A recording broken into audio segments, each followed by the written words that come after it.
Hello and welcome to World Talks on TVP World with me, Ashim Kumar.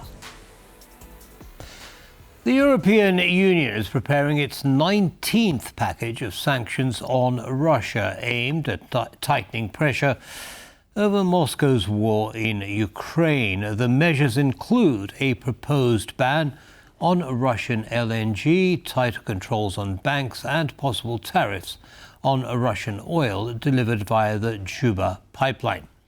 But the package must pass all 27 EU states, with Hungary and Slovakia again pushing back. Joining me now is Tomasz Włostowski, managing partner at EU Strategies. Mr. Włostowski, welcome to TVP World. Thank you very much for taking the time. Thank you for having me. So, implications of this 19th package of sanctions, what are they?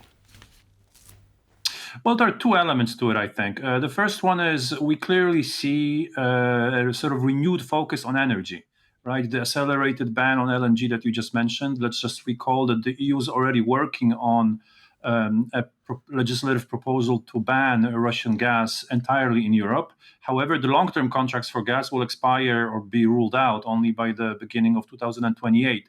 The proposal that was just made and announced on Friday would accelerate the withdrawal of Russian LNG, which right now is the main sort of avenue for which Russian gas enters Europe. The spot purchases and short-term contracts would sort of be outlawed immediately upon the adoption of the package. So that's a massive acceleration of the withdrawal.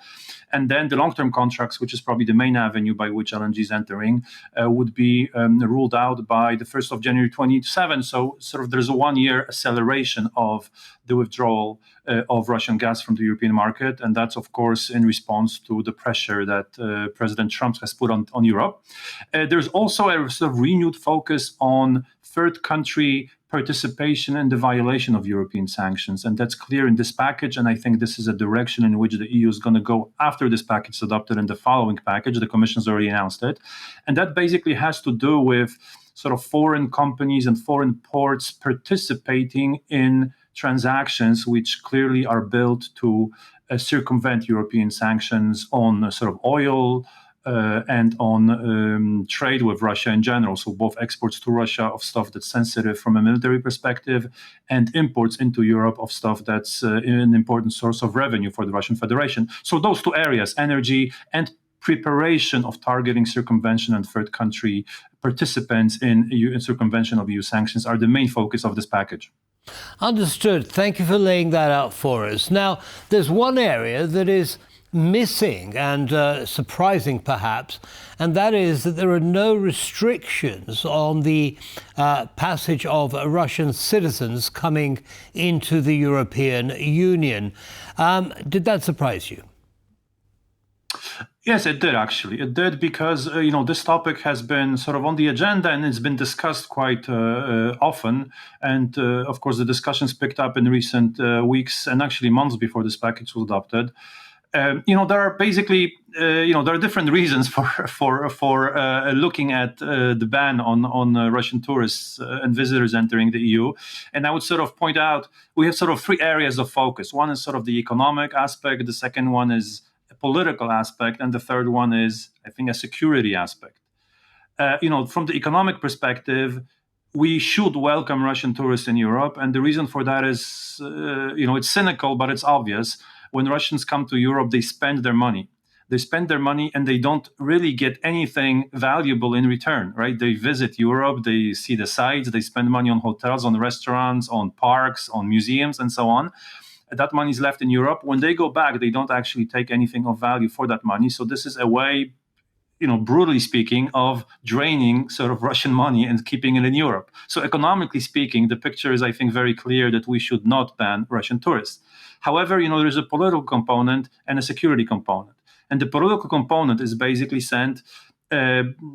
it's built on the idea that, look, we need to punish somehow ordinary Russians for the thing that Russia is doing in Ukraine. We cannot have a situation where people are getting killed by thousands in Ukraine, and Russian tourists, which are really, the Russian government supposed to represent, Russian tourists come to Europe and they behave and they act like nothing's happening. They go to the beach and enjoy the sun while Ukrainians are getting killed. Morally and ethically, that is a difficult proposition. So there's a justice element to it, but there's also the element that we should actually punish the Russian citizens so they can feel that there is a punishment to Russia in general for what their government is doing in Ukraine.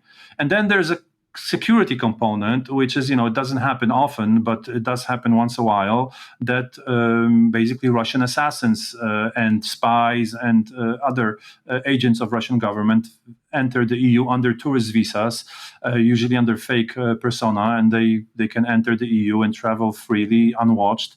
And of course, that we don't know the scale of the event, but we know when something happens major, it's of course puts a major pressure on the tourists, on the issue of allowing Russian tourists into the EU without any restrictions.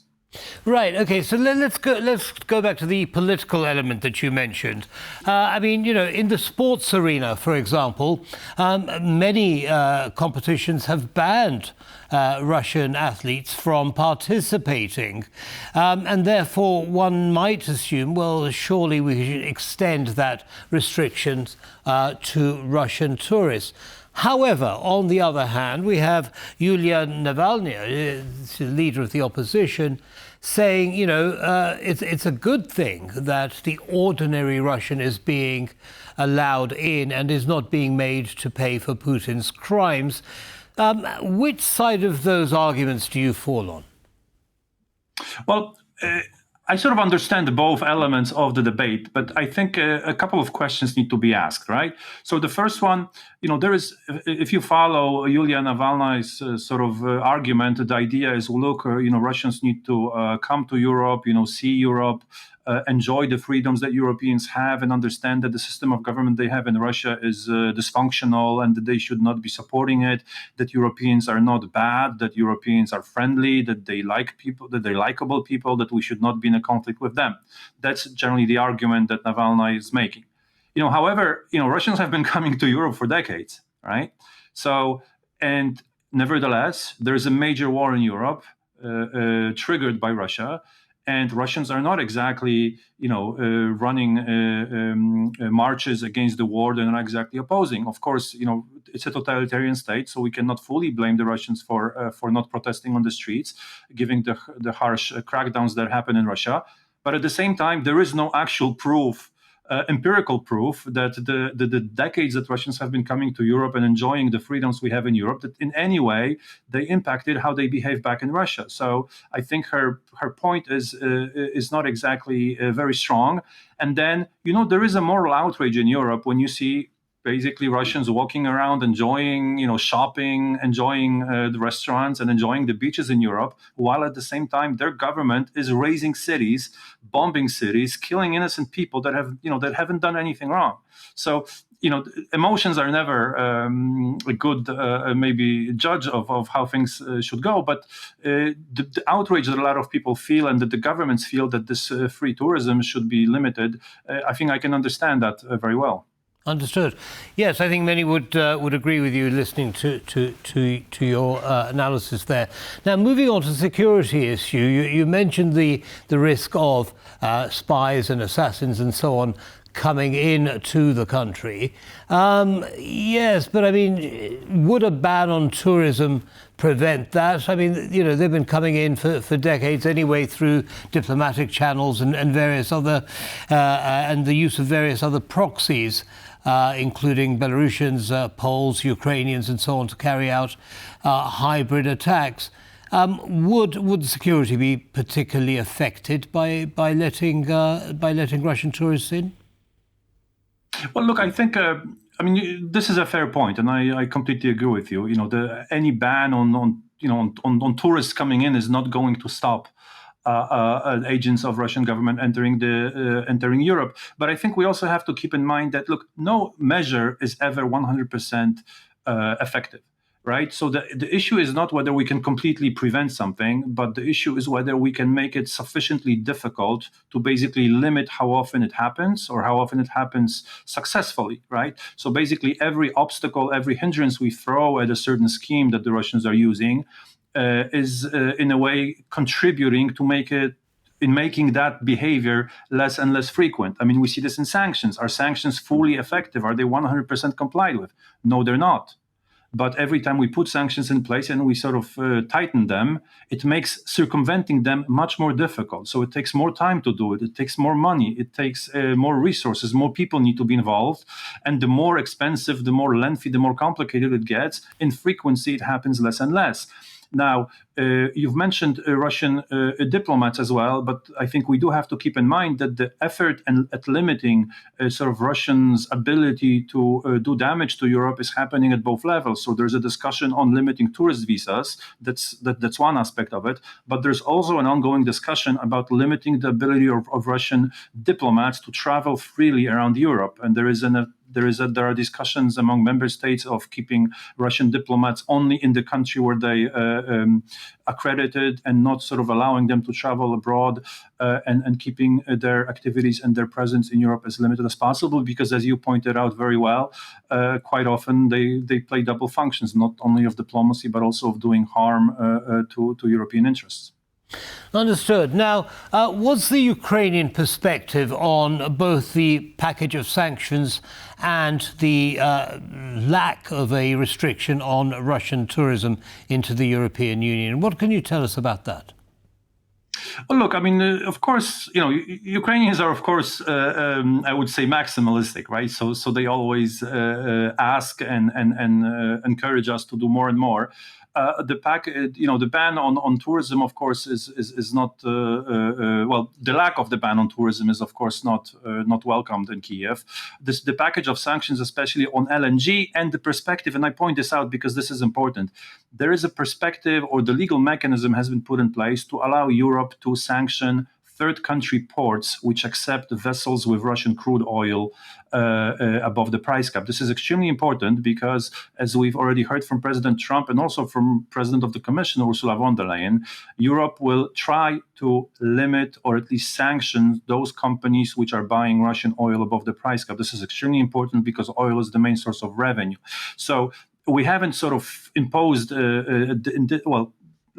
it's not that we haven't imposed. We're discussing a proposal by the commissions, and then the proposal is still confidential. We have to keep this in mind. So we don't know everything that's in the proposal, but we do know that Europe is preparing to sanction third country ports which are participating in circumventing European oil sanctions, and this is a massive step. And going back to your questions, are Ukrainians happy about this? They definitely should, as well as with the acceleration of the LNG ban in Europe. That's also a very positive step because, as we know, as you are now showing, Russian gas that has been entering Europe has always been treated by Ukrainians and also by most of Central Europeans as a major vulnerability of Europe. So the quicker we get rid of it, the more secure we would feel. Understood. In the last few seconds that we have left, Mr. Włostowski, just very quickly, Donald Trump has said, that he will impose severe sanctions on Russia when the EU stops buying oil and gas from that country. But we've just heard that's not going to happen for at least another year, maybe two. What does that mean? Is Trump leaving Europe to its own devices until then?